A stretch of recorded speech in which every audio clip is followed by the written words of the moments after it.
translation. Again, there are those who, although not conversant in spiritual knowledge, begin to worship the Supreme Person upon hearing about him from others. Because of their tendency to hear from authorities, they also transcend the path of birth and death.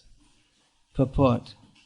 This verse is particularly applicable to modern society because in modern society there is practically no education in spiritual matters. Some of the people may appear to be atheistic or agnostic or philosophical, but actually there is no knowledge of philosophy. As for the common man, if he is a good soul, then there is a chance for advancement by hearing.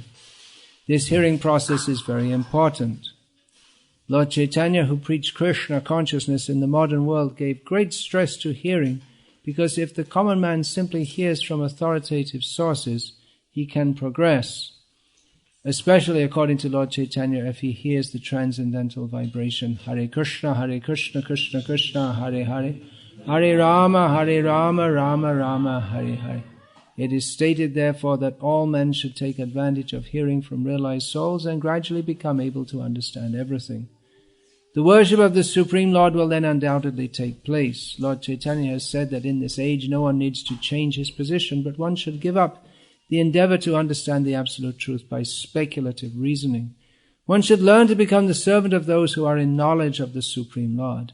If one is fortunate enough to take shelter of a pure devotee, hear from him about self-realization, and follow in his footsteps, one will be gradually elevated to the position of a pure devotee.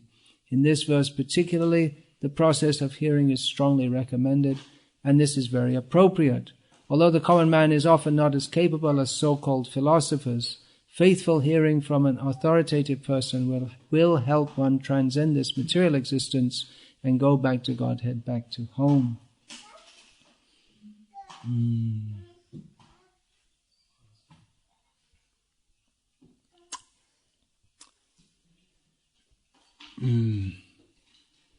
Hearing from spiritual authorities is the beginning of spiritual life. It's the beginning of, it's a bit difficult to hear with various disturbances. I wonder if the kids could maybe go to the room there, opposite. It would require one adult to supervise them.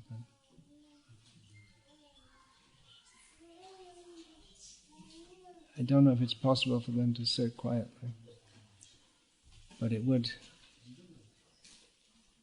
help that there would be less disturbance. So hearing from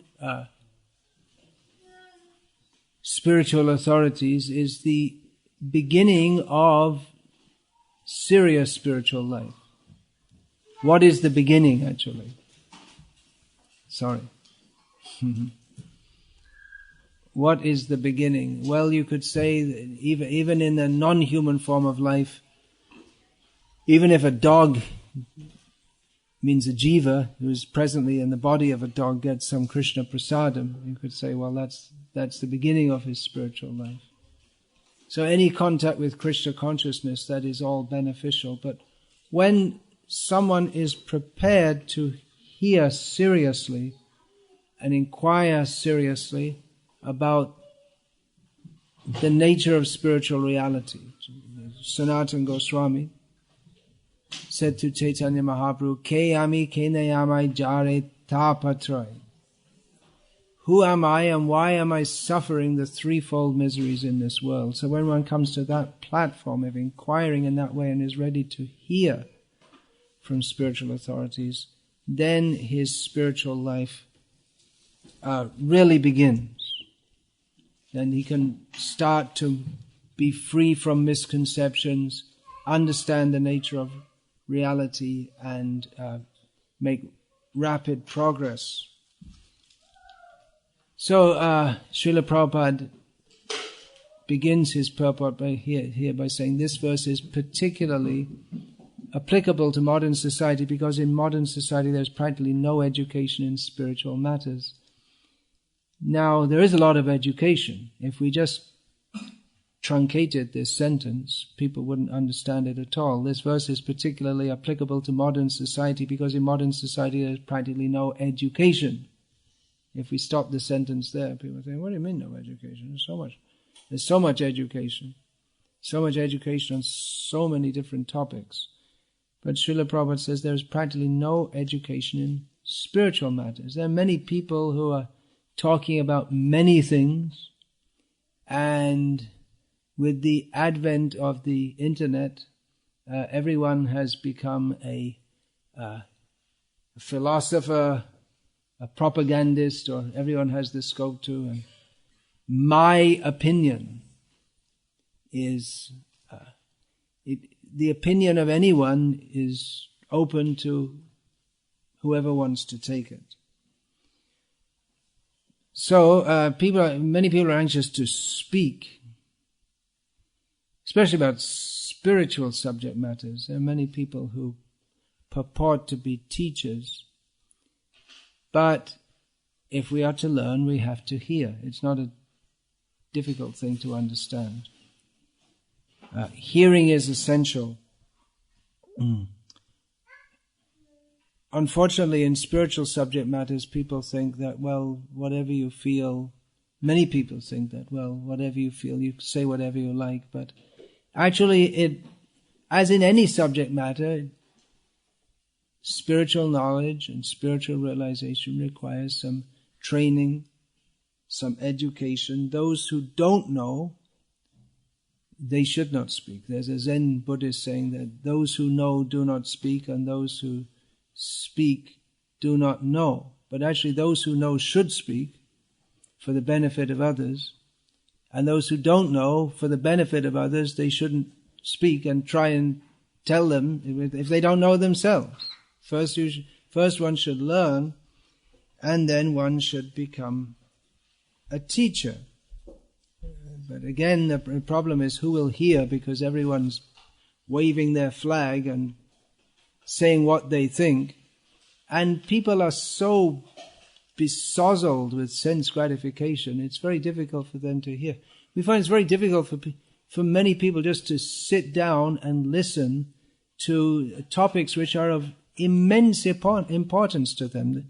In this verse, Krishna, the Supreme Personality of Godhead, speaks about how by hearing one can transcend the path of birth and death. This is a very serious business. We should be very eager to know.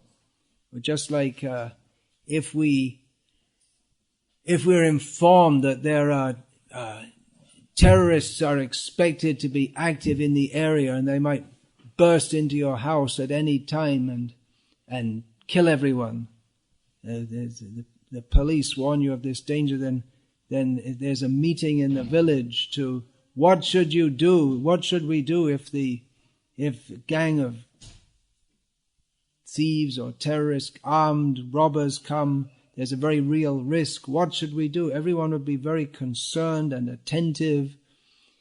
But in illusion, the very fact that we are all on the path toward death and we don't know what happens after that, and we don't even think about it. And if we talk about it, people, they're not interested. What's the football game? What's some soap opera? They may be interested. The local village gossip? They may be interested.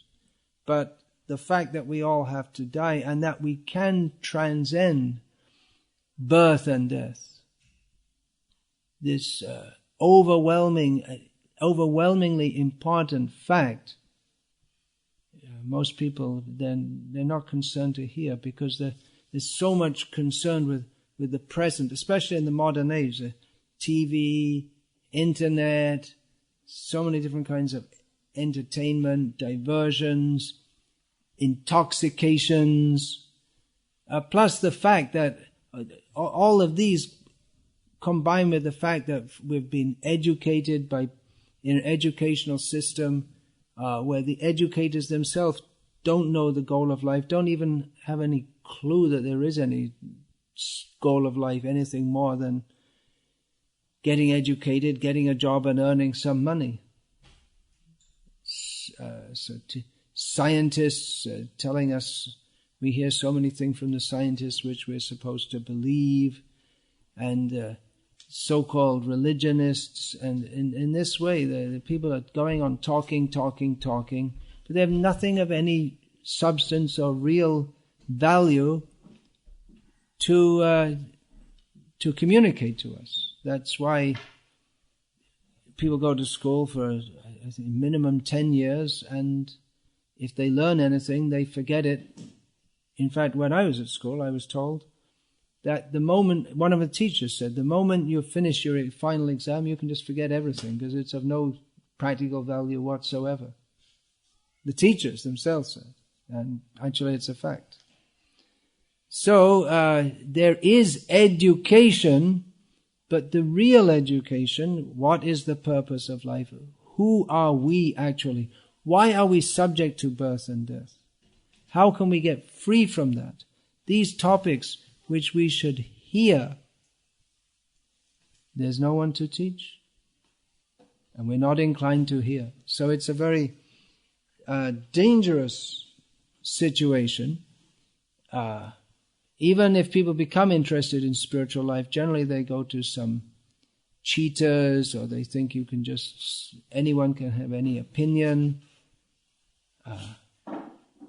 But here we have Bhagavad-gita, we have Srimad Bhagavatam, it's authorized spiritual knowledge. This Bhagavad-gita, sometimes it's called the Bible of Hinduism, which is a very misleading term, because what exactly is Hinduism? It's very difficult to define, and actually nowhere in Bhagavad-gita or anywhere in Shastra is the term Hindu there. It's a relatively modern term.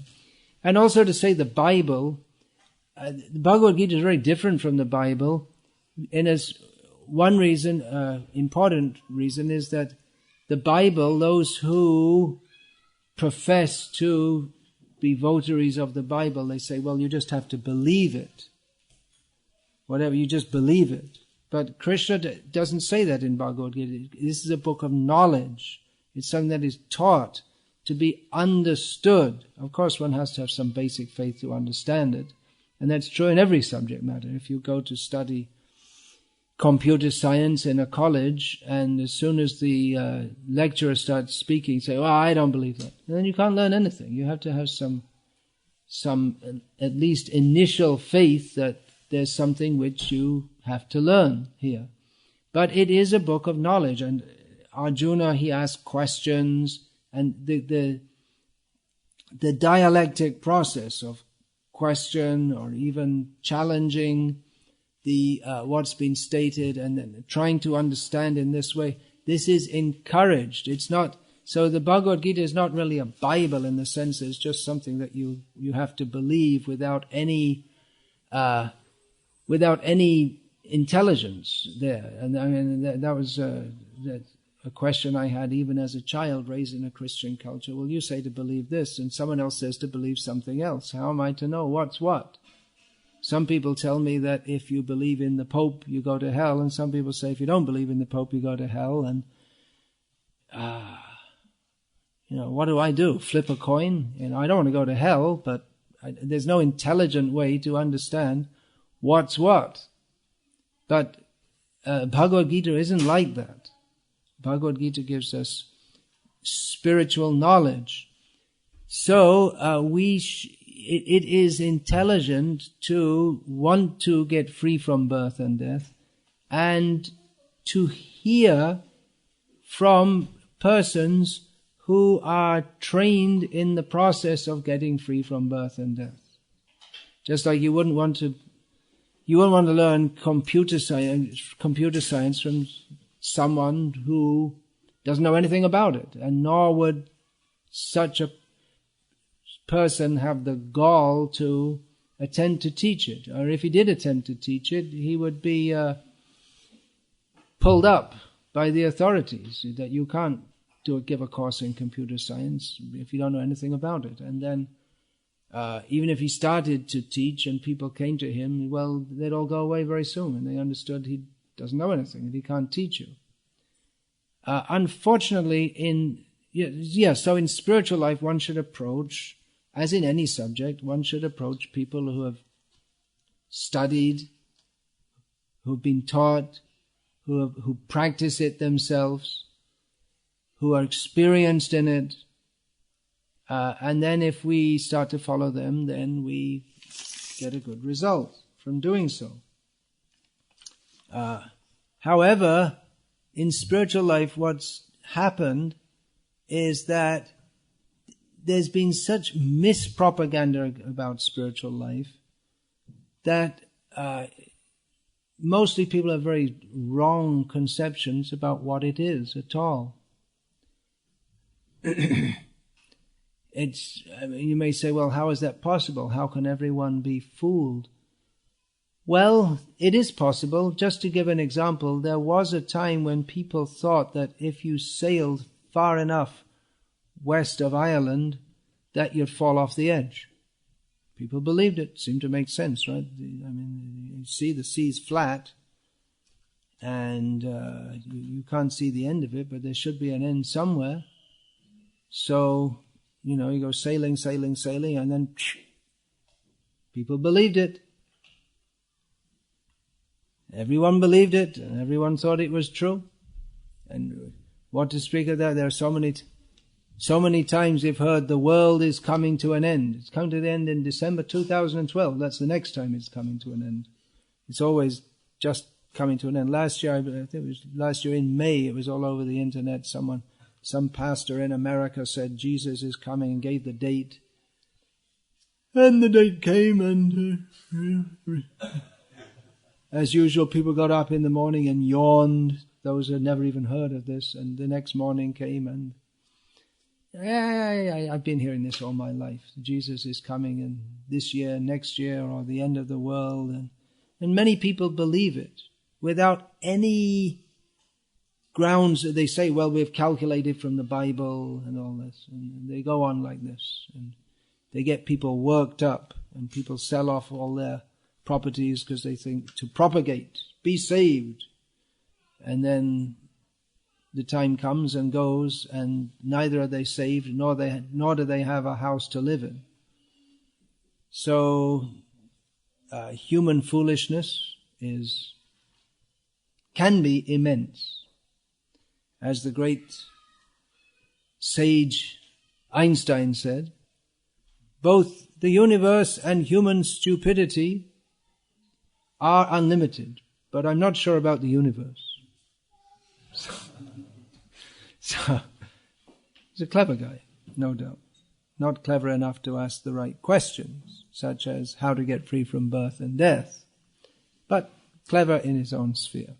So he was also afflicted by the same stupidity, which he also noted, because he was asking the wrong questions. He was asking about the nature of the universe, but the physical nature of the universe, but the very fact that this universe is full of suffering and birth and death, and how to get free from that wasn't his subject of inquiry. So, my dear friends, all of you present here, you are all more intelligent than Einstein. And you may not, if they do IQ tests, we'd all probably get about a quarter or less than Einstein. Of course, you're dead now, so you couldn't do it for him. But you are taking interest in a subject which is of far more importance than trying to work out whether E equals mc squared or not, or whatever. This is it's intelligence to inquire into that which is most relevant. Again, the same answer. If there's a gang of thieves coming to attack your village, and you should get prepared and what to do. It's an emergency. It's an urgent situation. But if you think that, well, there's a nice rainbow, I want to look at the rainbow, you're an idiot. There's an urgent, compelling situation which you have to address immediately. So similarly, if we're thinking, well, this world is nice and we have so many things to do, and let's try and work out where does the rainbow come from? There's a pot of gold at the end of it, if you ever find it. But you'll never find it, because It's a refraction of light. I learned that at school. Hey, I did remember something. Not exactly sure what a refraction of light is because I didn't study well enough. But anyway, they say the light gets broken up and this and that. So that's all very nice. But as a matter of fact, even if you did find a pot of gold at the end of the rainbow, you'd still have to die. And what happens after that? That is the really intelligent question to ask. And the very fact that you are sitting here and listening about this means that you are more intelligent than Einstein in the most important sense. Like I say, unfortunately in spiritual life especially, in other subjects also, like in so-called science, there's a lot of mispropaganda put out. We recite Srila Prabhupada's Pranam mantra. Nirvishesha Shunyavadi Paschatya Desha Tarne. We pray to him as the person who delivers the Western countries from impersonalistic ideas. Which might seem strange if we say Mayavadi, Shunyavadi.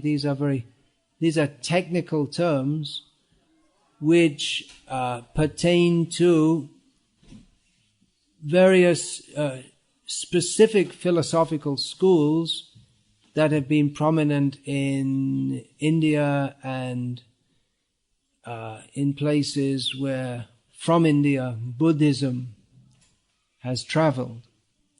So you may say, well, what's that got to do with the Western world? They don't. Who knows the term Mayavadi and Shunyavadi in the Western world, and therefore how is Srila Prabhupada delivering them from it? But there is in the Western world also this pseudo spirituality is quite prominent. Pseudo spirituality, similar to the Mayavad or the impersonalism, which is prominent in India. Of course, when we say Mayavad or Shunyavad, these are they refer to certain genres of complex philosophy.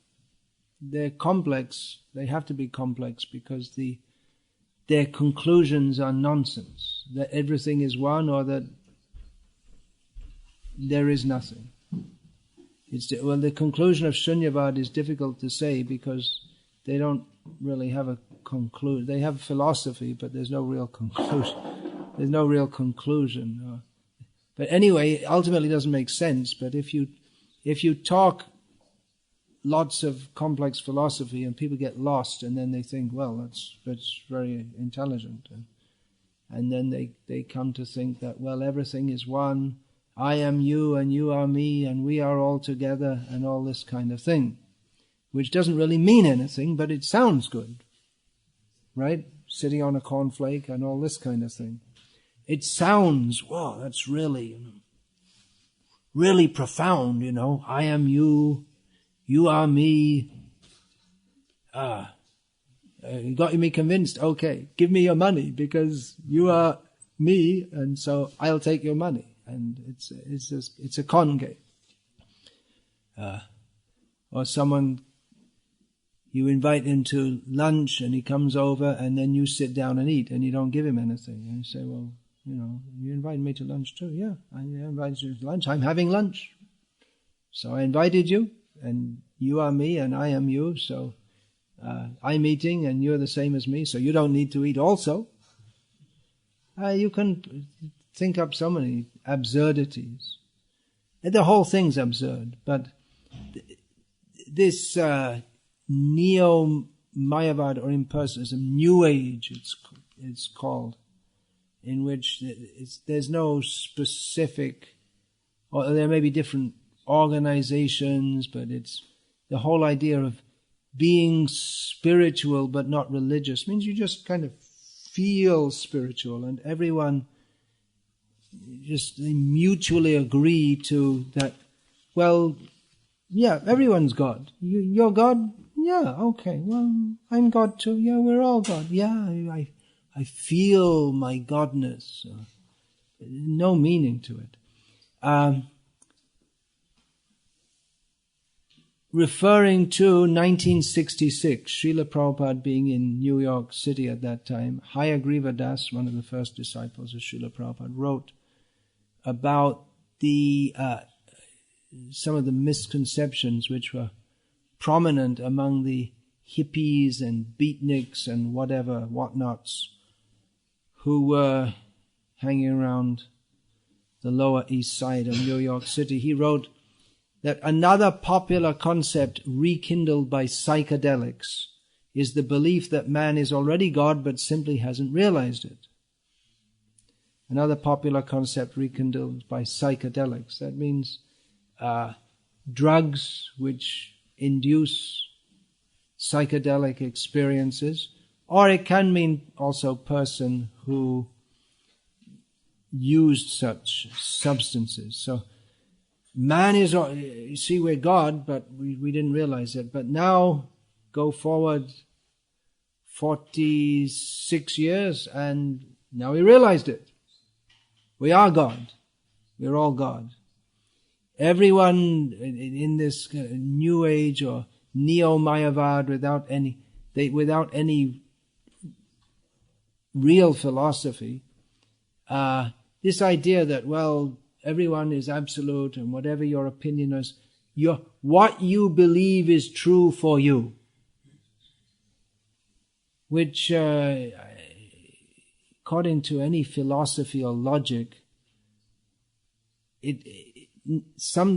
that which is absolute or that which is true, it can't be true for what the reality is not subject to the opinions or the desires of any individual.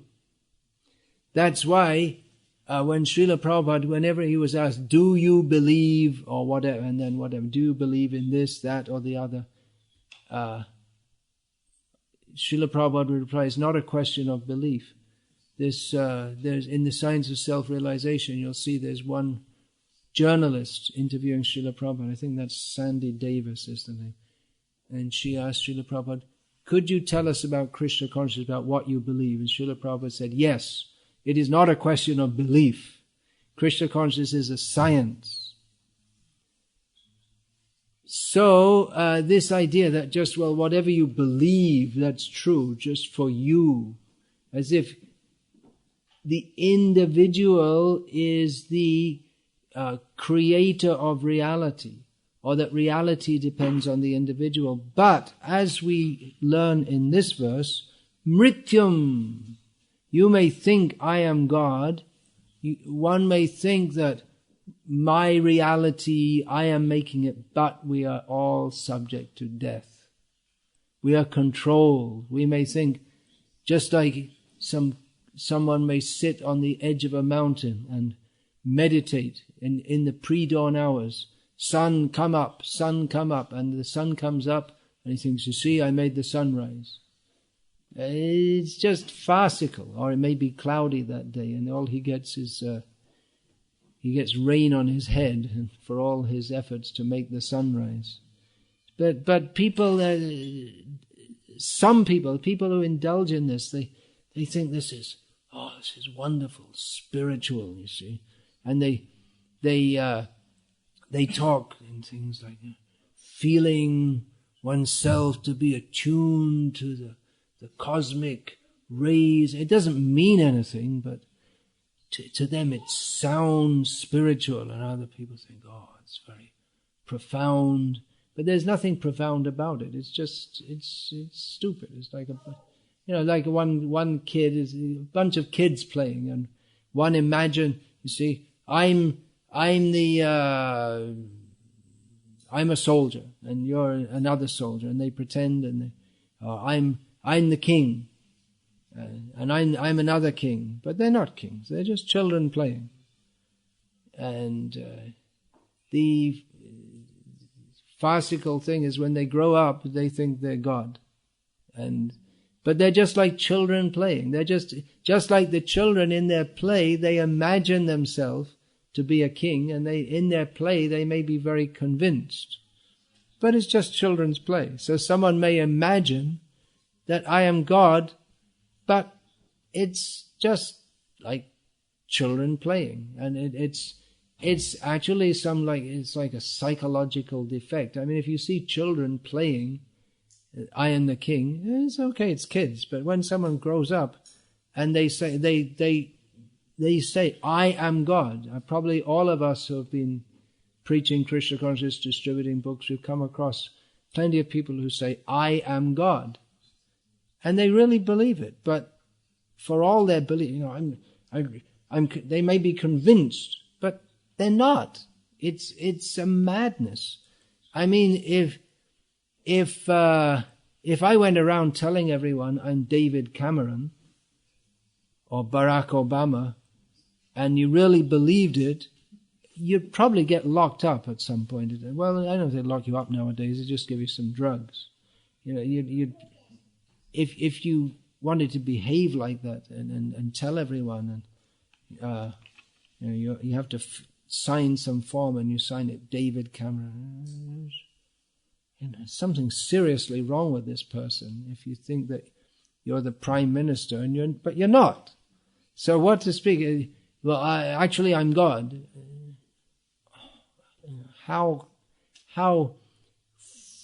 is it simply foolishness, or is it insanity? But it's not uncommon. Again, as those who are distributing books or trying to preach Krishna consciousness in the Western world, all these people who feel spiritual, just by feeling I'm God, they think they're God. So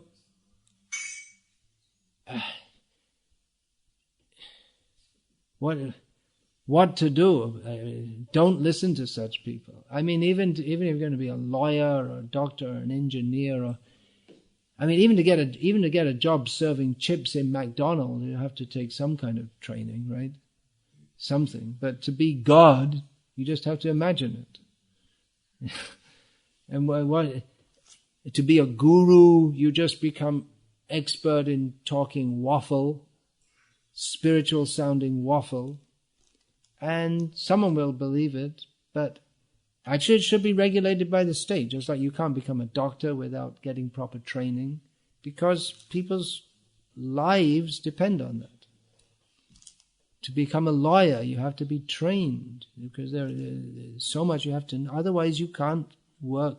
The legal system cannot work unless there are properly trained lawyers who can present the merits of a case that is required. So, for spiritual life also, we should know that we have to approach, so we have to hear and be trained and learn from people who themselves have been trained by experts and who are certified by experts as having a level of proficiency. That's like, even if you're a lawyer, you're trained in law or medicine, still you have to take some on-the-job training, internship in medicine, and then only you're allowed to practice.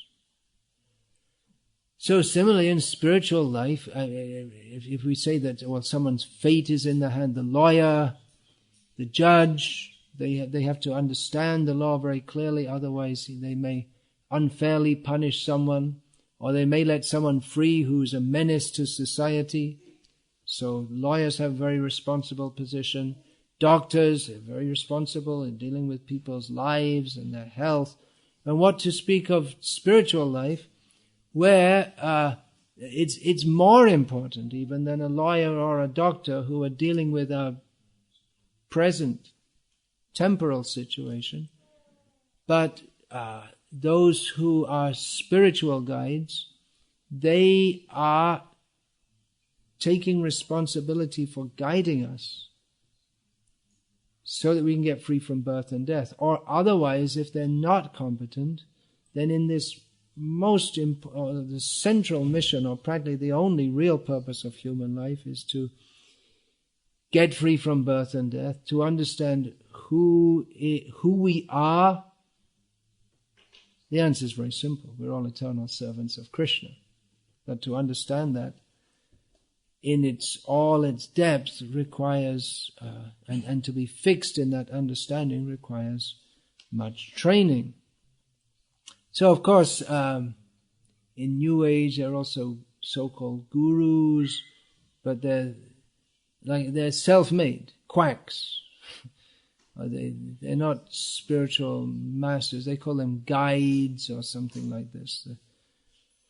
So Srila Prabhupada, among his many great gifts was that he gave us Bhagavad-gita as it is. He gave us clear spiritual knowledge. He worked hard, literally day and night, to commit this knowledge into the written form so that we may continue to benefit from it. He spoke on and on the spiritual philosophy of Bhagavad-gita formally, like this in classes, informally, sometimes joking, but mostly very gravely, presenting authorized spiritual knowledge. It's not just all something vague. There's this New Age idea, everything is very vague and nothing is definable, and you just say words like beautiful and lovely and wonderful, and you just say that over and over again, and then that's spiritual. But Srila Prabhupada, following Krishna in Bhagavad-gita, gave clear spiritual knowledge. What is the nature of matter? What is the nature of spirit? What is the nature of the infinitesimal spirit, of which we all are? And what is the nature of the infinitely powerful spirit, who is Krishna? Whereas in Mayavad or New Age, they take the individual to be God, which is a gross miscalculation. So clear knowledge from an authorized source, nothing fuzzy or vague. The Mayavadis, they talk about removing the ego, but they actually inflate it to the ultimate degree by thinking themselves to be God. So Srila Prabhupada, this is great, among his great gifts, taking spiritual life seriously. If we're going to practice spiritual life, and actually traditionally real Mayavadis in India or real Buddhists or whatever, they had practice, serious spiritual practice. But in the modern age, it's just you do what you like and you just feel spiritual. But Srila Prabhupada taught us that this is a serious matter. We have to seriously endeavor to understand. We have to seriously practice. We can't be a sense enjoyer and be spiritual advanced. That's not possible. As Krishna says in Bhagavad-gita, Bhogaishvarya prasaktanam tayaparita chetasam vyavasayatmaka buddhi samadho navidhiyate. Samadhi, or the state of spiritual absorption, cannot be attained by people who are attached to enjoying this material world and opulence. It doesn't happen. It cannot happen. So understand the spiritual facts. Take spiritual life seriously. It's not some kind of mystical children's game. Birth and death is repeated birth and death is it's a very serious situation that we're in. We have to take it very seriously. Simply being nice and talking about don't hurt others' feelings and be nice to others. This is all very well and good, but the fact is that we are all suffering from repeated birth and death. So even if to awaken people to the precariousness of their situation, we may not be very nice. But if it's required, as Krishna says in Bhagavad-gita, as Srila Prabhupada often repeated, we may state the foolishness of these rascals who are misleading others and who are not taking spiritual life seriously. Wake up! If we're simply nice and smile, that may not be enough to wake people up to the fact that we are suffering in this material world. Or another term they like is consciousness raising, and this kind of thing. Like, don't be a vegetarian and think of others. Well, that's all well and good, but without Krishna consciousness, without recognizing the proprietor of everything, without recognizing Krishna, who we all have to surrender to, we can raise the consciousness and people become nice in their dealings and they don't kill animals and they're ecologically, aware. They don't, throw their garbage and they try to avoid plastics and all this kind of thing. But you can raise the consciousness, but without surrendering to Krishna or understanding Krishna, then our consciousness remains within the material sphere. We can say a better materialist. But what is a better materialist? It's a long, long way from the perfection of life. This universe is within a sphere that is covered by successively larger layers of matter.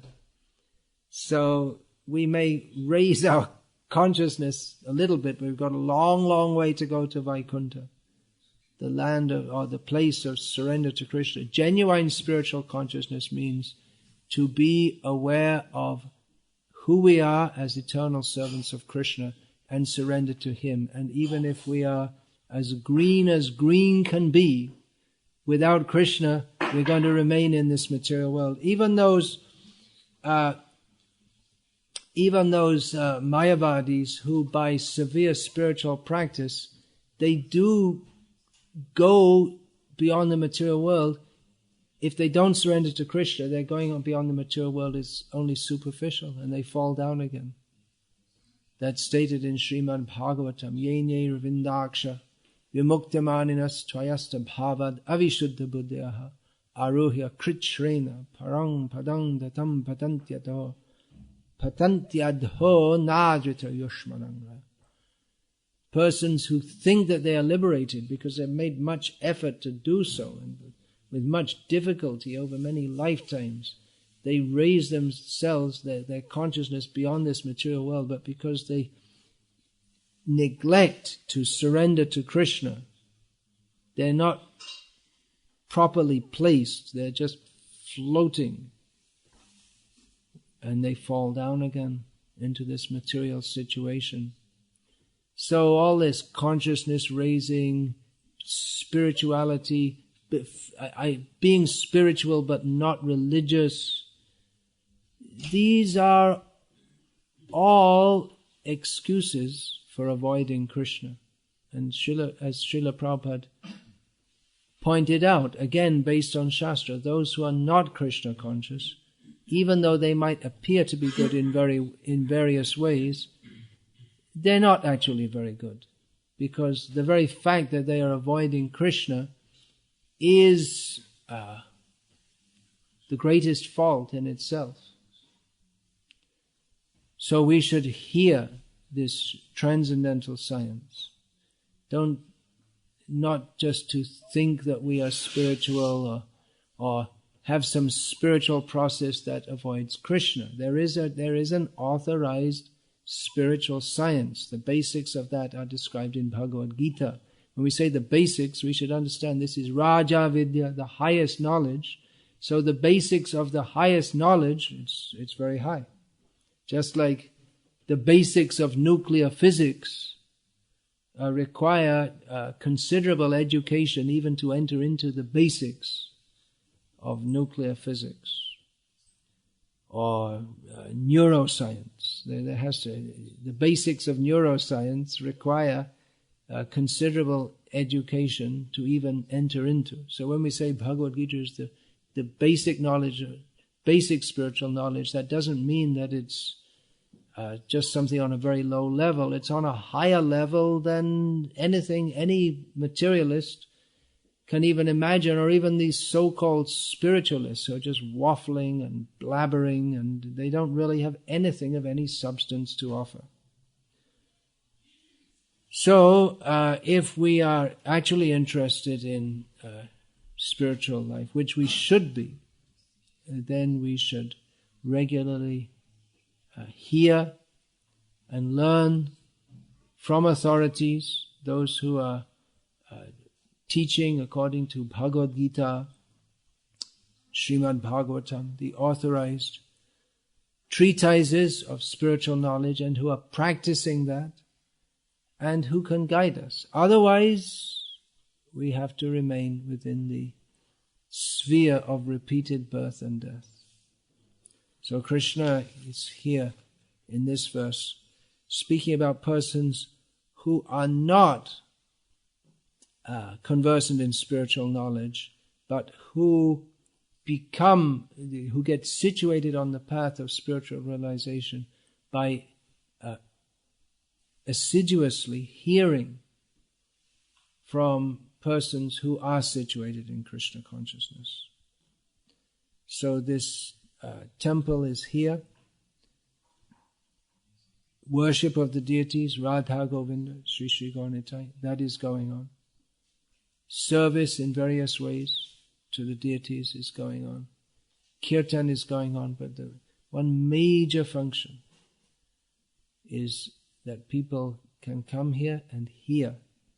So please come and hear regularly from those who can benefit you by what they have to say. Just as Krishna spoke to Arjuna to benefit him, give him clear spiritual knowledge. So in the same way, here in this Krishna conscious movement, it is authorized, it is genuine, because it gives genuine, authorized spiritual knowledge. It is not simply some speculation or some vague babbling of people who themselves are ignorant and who simply want to pose as learned. Hare Krishna. Does anyone have any question about this? Yes, please. Maharaj, in the Nectar of Devotion, as far as I remember, Srila Prabhupada says that spiritual life begins with initiation. Yeah, so spiritual life begins with initiation. Yeah, I also said spiritual life might begin as a dog, in the form of a dog taking prasadam.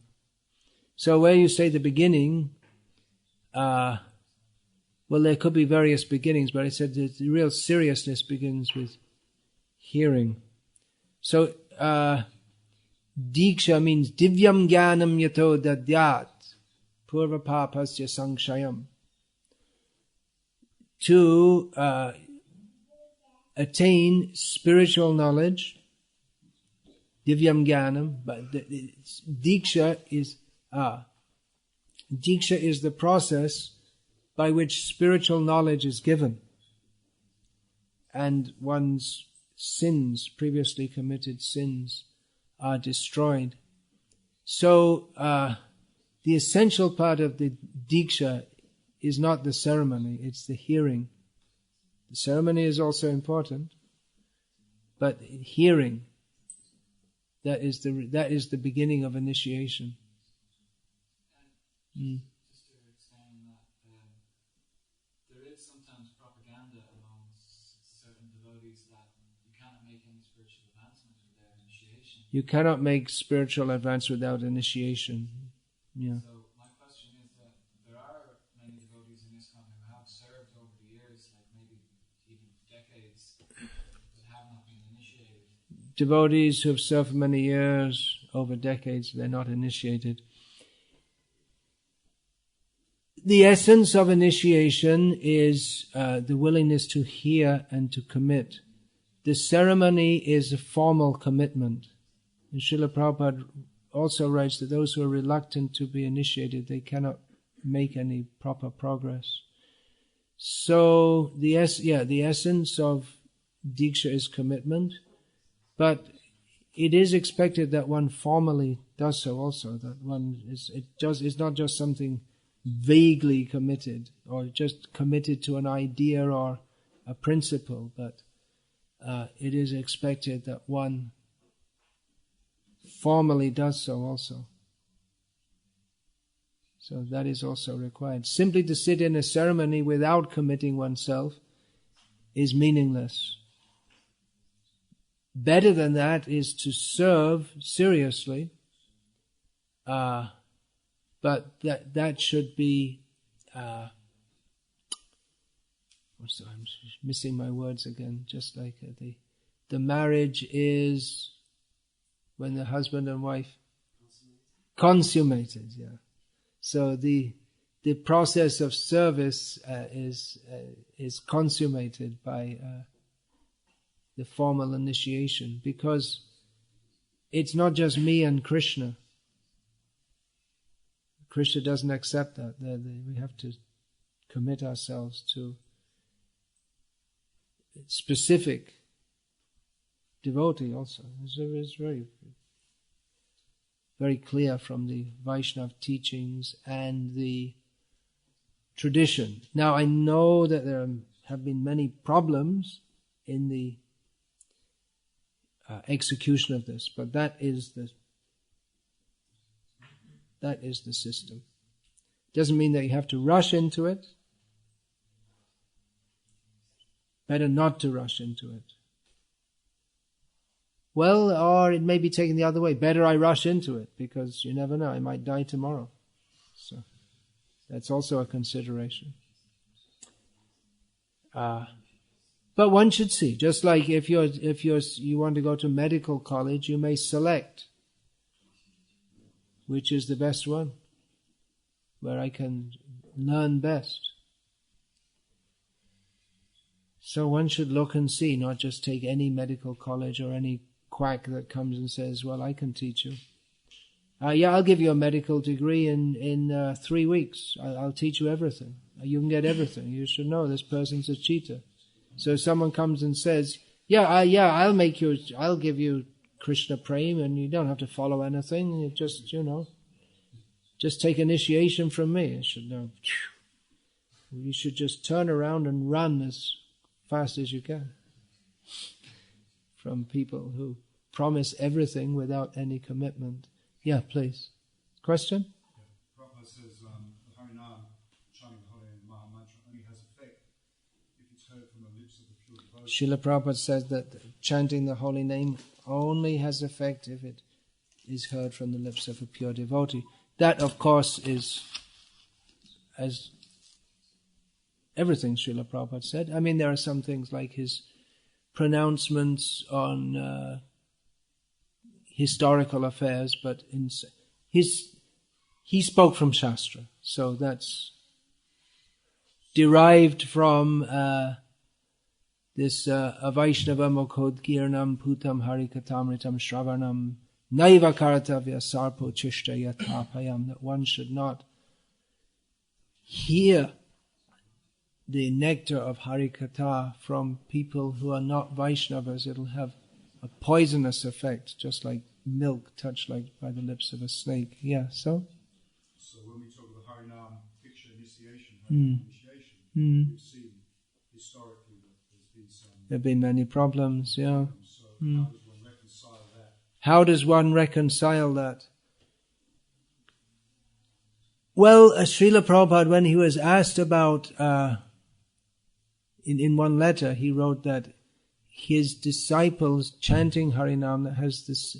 He was asked this very question, that how do people get benefited if they don't directly hear from Prabhupada? And Prabhupada wrote that because you are following me, then people get the effect. And we saw that people became devotees. He said that about George Harrison also, who wasn't formally initiated by Srila Prabhupada. Prabhupada said that would have effect because he's taking the name from me.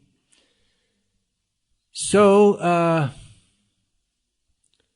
Srila Prabhupada also wrote about the role of a guru, that those who strictly follow, then they can also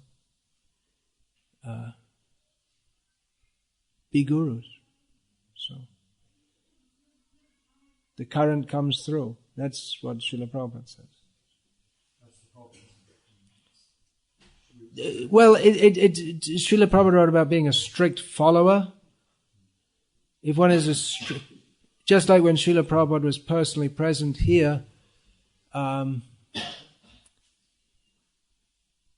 just like myself, I was initiated by Srila Prabhupada, but I was trained and guided, and I learned everything on a practical level from his disciples. I mean, I did sit in some lectures with Srila Prabhupada, and I read his books, had very few words that I personally exchanged with him. But the potency came through. I hope. At least something's there. So,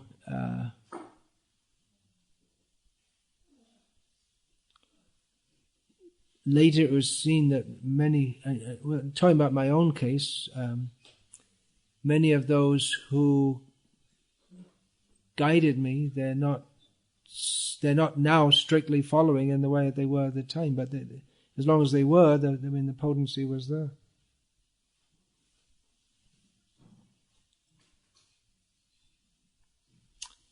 Anything else?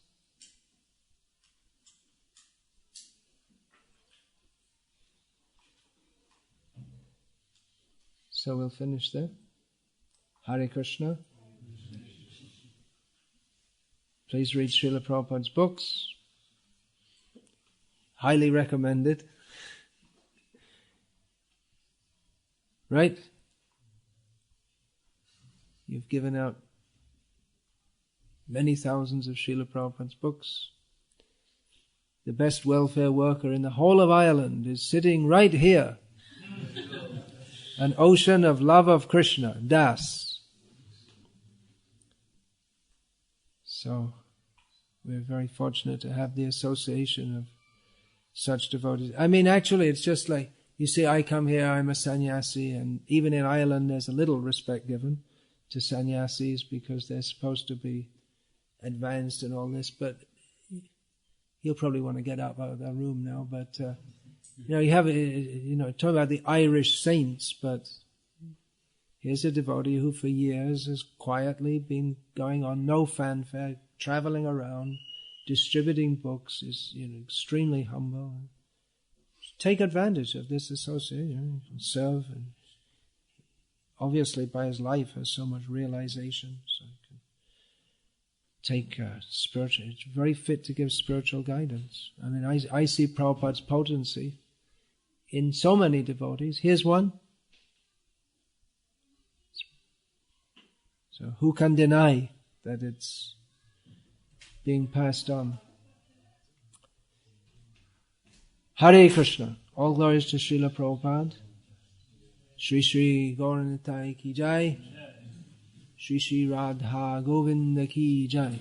Hare Krishna.